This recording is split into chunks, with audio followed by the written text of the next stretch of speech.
কৈলাসকে ঘিরে নানান রহস্য লুকিয়ে আছে এবং মানুষের মনে উৎকণ্ঠাও আছে যে কৈলাসে কেন যাওয়া যায় না।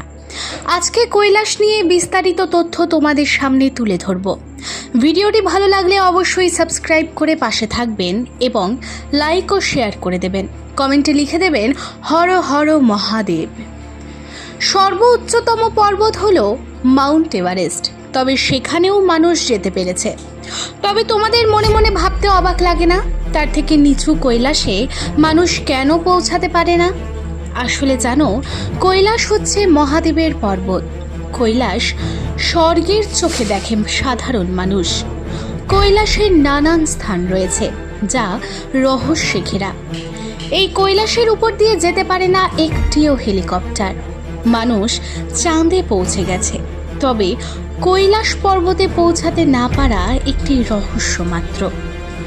একজন মানুষ কৈলাসে গিয়েছিল দেখার জন্য মহাদেব সত্যি আছেন কিনা, তবে তিনি আর যেতে পারেননি।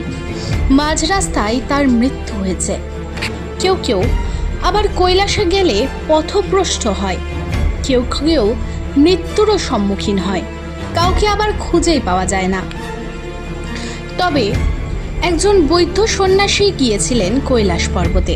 তিনি জীবন্ত ফিরে এসেছেন, কারণ কৈলাসে গেলে কারোর জীবনে ফেরা সম্ভব হয় না। সকলেই মৃত অবস্থায় ফেরে, কেউ দিকভ্রষ্ট হয়ে ফেরে। তবে তিনি কি করে ফিরল? এই প্রশ্নের উত্তরেও রয়েছে নানান রকম রহস্য। আসলে হিন্দু পুরাণ মতে কৈলাসে কোনো পাপী তাপী মানুষ যেতে পারেন না। যদি জীবনে কেউ কোনোদিন পাপ না করে থাকে তবে তিনি কৈলাসে যেতে পারবেন। তবে যে সন্ন্যাসী কৈলাসে গিয়েছিলেন তিনি জীবন্ত অবস্থায় ফিরে এসেছেন ঠিকই, তবে আসার পর তিনি তার অভিজ্ঞতা নিয়ে কিছু বলতে পারেননি। তার সব কিছু মনে থাকলেও সেই অভিজ্ঞতাগুলো কিছুতেই মনে ছিল না যেগুলো তিনি কৈলাসে গিয়ে কাটিয়েছিলেন। তিনি ভারসাম্য অবস্থায় ফিরেছিলেন, একদম মানসিক ভারসাম্য। তাই তার সঙ্গে কি কি ঘটেছিল তা আজও রহস্য হয়ে আছে। মনে করা হয় কৈলাস পর্বতের পাদদেশে অবস্থিত ডুমরুর আওয়াজ, যা আজও অনেক মানুষ শুনতে পায়।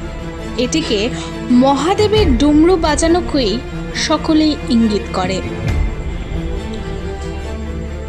সকলে ভাবেন মহাদেব ডুমরু বাজিয়ে তার উপস্থিতি সকল ভক্তদের মধ্যে জাগরিত করে। তবে জানেন কি, কৈলাস পর্বতে গেলে হঠাৎ করে শরীর, চুল ও নখ দ্রুত বাড়তে থাকে। মানে আমাদের পৃথিবী যে সময় তার থেকে বেশি সময় চলে কৈলাস পর্বতে। এই পর্বতে ওঠা ও গবেষণা করার সুযোগ হয়নি কোনো পর্বতারোহীদেরও। তবে এর পেছনে রয়েছে বৈজ্ঞানিক ব্যাখ্যা। কৈলাস পর্বত একটি দুর্গম পর্বত। কৈলাস পর্বতের চারপাশে তীব্র বাতাস, ঝড় বয়, তাই পর্বতারোহণকে অত্যন্ত কঠিন করে তোলে। এটা মহাদেবের লীলা নাকি প্রকৃতির খেলা, তোমাদের কি মনে হয়? শুধুমাত্র হিন্দু নয়, বৌদ্ধ, শিখ, খ্রিস্টান সব ধর্ম মতেই কৈলাসকে পবিত্র মানা হয়েছে। আচ্ছা, কৈলাস পাহাড়ের কাছে রয়েছে মানস সরোবর এবং রাক্ষসতাল। এর একটি ইতিহাস আছে। তোমাদের ভালো লাগলে বলবে, আমি তোমাদের ভিডিও বানাবো এই প্রসঙ্গে। আজকের ভিডিওটি কেমন লাগলো জানাতে ভুলবেন না। ভিডিওটি শেষ হওয়ার পর হর হর মহাদেব লিখতেও ভুলবেন না। দেখা হচ্ছে পরের ভিডিওতে। তোমাদের মনে কি প্রশ্ন আছে কৈলাস নিয়ে কমেন্টে লিখতে ভুলবে না কিন্তু। হর হর মহাদেব। ভাষাগত বা ত্রুটিগত কোনো উচ্চারণে ভুল হলে ক্ষমা করে দেবেন।